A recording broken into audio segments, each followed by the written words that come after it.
For our Monday afternoon, we had very hot and humid conditions with high temperatures reaching the upper 90s, getting very close to 100 degrees, and then some thunderstorms started to develop around our area, and some of those were fairly strong, and a lot of them produced a lot of lightning, and that did produce some damage on the south side of Savannah.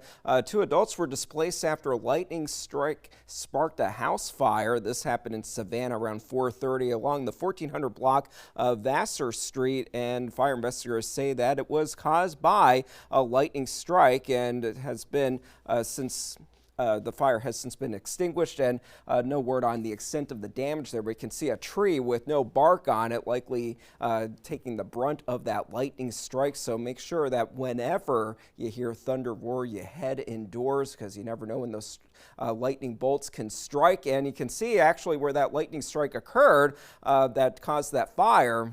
It was removed from the thunderstorm, so kind of considered a bolt out of the blue. So definitely be careful whenever we do have thunderstorms in the forecast. More are in the forecast as we look ahead to the next few afternoons, mainly for Wednesday and beyond. Right now we have quiet conditions over Savannah. We were seeing some thunder or some lightning with the thunder off in the distance over downtown from some cells that were well to the south, but we did have the storms earlier in the afternoon locally. 82 degrees, the current temperature after reaching the mid-90s this afternoon. A few clouds around. We will be drying out or continue to dry out as we head into the overnight hours.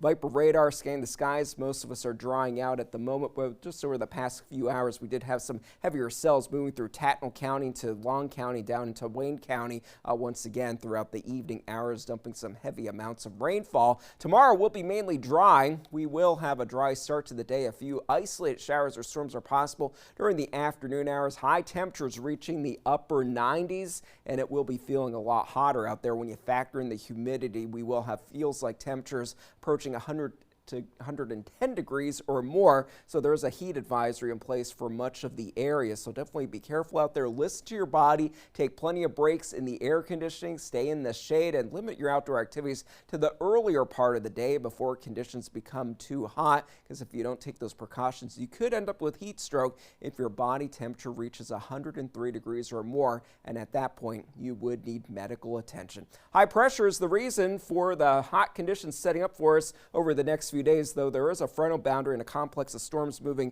to the south, and they'll be here for us by Wednesday. That will bring us the potential for some heavy rain at times, scattered showers and storms, a few isolated severe storms not out of the question, because even with those storm chances in the forecast for Wednesday, we will have very hot high temperatures trending into the upper 90s once again. For tonight, partly cloudy, a few spotty showers not out of the question, but it will be mainly dry overnight. Low temperatures in the 70s to lower 80s, especially along the coast. And then for tomorrow afternoon, we will warm up quickly into the 90s. 99 for Rincon and Statesboro, 96 for Hilton Head, but along and south of Interstate 16, several spots, your forecast high temperature is 100 degrees. For the boaters, south wind in the afternoon up to around 15 knots, giving us seas around 2 feet. Water temperature sitting at 88 degrees. So that will help to cool some of you off with those temperatures on land, at least 10 degrees hotter, a little cooler as storm chances start to increase by the weekend, bringing us back to normal, but those low temperatures will be very mild